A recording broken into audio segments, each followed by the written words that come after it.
El condicionamiento clásico puede ser tan potente, de hecho, que puede incluso provocarnos una enfermedad, suprimiendo, por ejemplo, el sistema inmunológico del cuerpo. El sistema inmunológico es una compleja red de órganos especializados y células que protegen al cuerpo de las enfermedades. Liberan anticuerpos cuya misión es destruir bacterias, virus y otros invasores. Cuando el sistema inmunológico se condiciona para que no trabaje, los resultados pueden ser devastadores. En la Escuela de Medicina de la Universidad de Rochester, el investigador Robert Adler y su colega Nicholas Cohen condicionaron a un grupo de ratones para que aborrecieran algo que normalmente les gusta mucho: el sabor del agua con gusto a sacarina.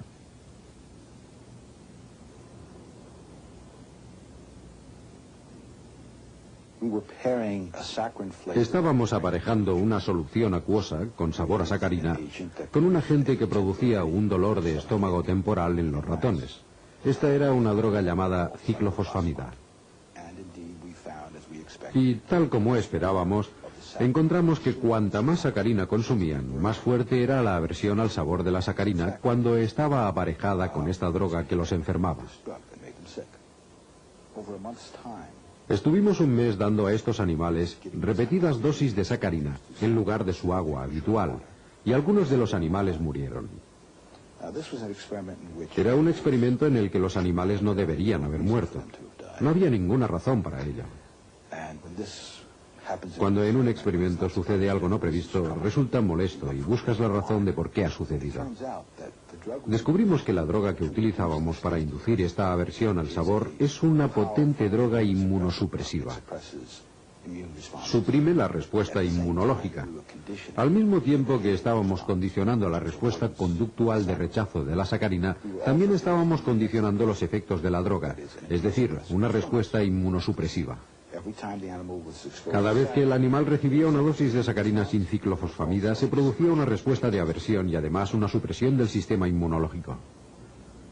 Es decir, incluso el sistema inmunológico puede estar influenciado por el condicionamiento.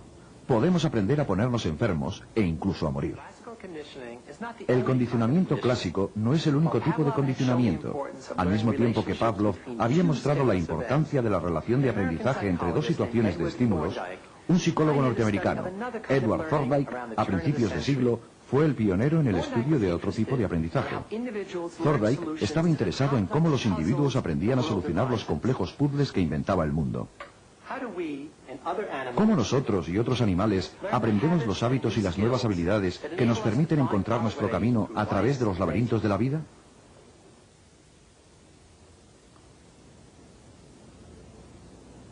Con una cuidada observación, midiendo y cuantificando la conducta de los animales experimentales, Thorndike descubrió el tipo de aprendizaje que denominamos condicionamiento instrumental. Los animales de Thorndike trabajaban por ensayo y error. Las acciones que tenían como resultado una recompensa, es decir, las acciones con las que conseguía una meta, eran aprendidas. Para Thorndike eran las consecuencias de lo que un individuo hace lo que más influye en el proceso de aprendizaje.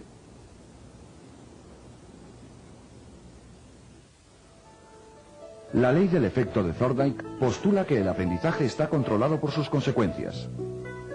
Aquellos comportamientos seguidos de buenas consecuencias se seleccionan y se repiten, mientras que los que conducen a malas consecuencias o a ninguna consecuencia no se repiten. Otro psicólogo norteamericano muy influenciado por Pavlov fue John B. Watson. Watson creía que en psicología lo único viable de estudio científico eran las conductas aprendidas observables. Atacó las doctrinas sobre rasgos heredados e instintos como causa de un comportamiento.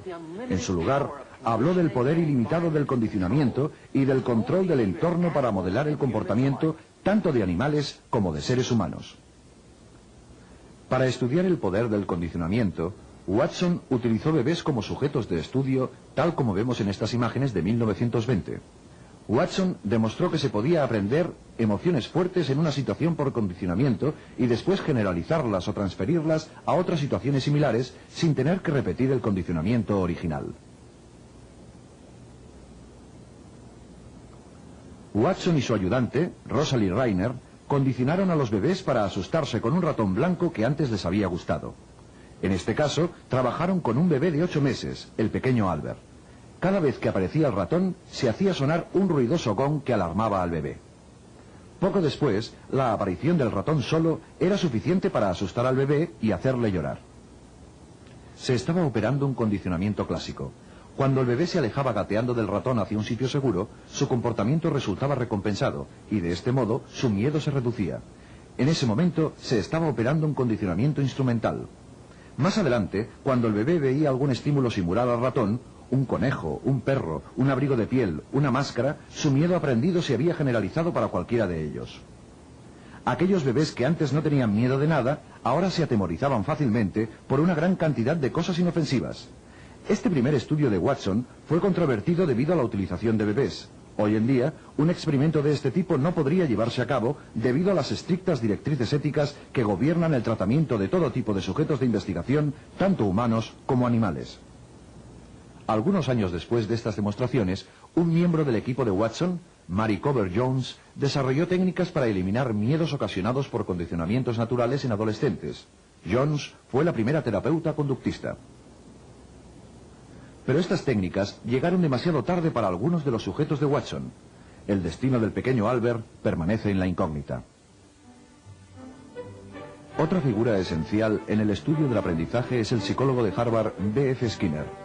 Skinner partió de las ideas de Pavlov sobre el control experimental y el condicionamiento, del énfasis de Thorndike en la importancia de las consecuencias del entorno y del enfoque de Watson sobre el comportamiento observable.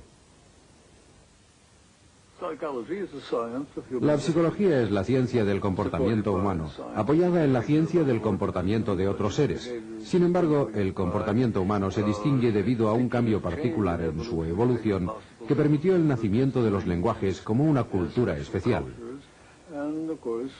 Y, desde luego, incluimos en el estudio del comportamiento lo que la gente dice sobre sus procesos mentales, sus intenciones, etc.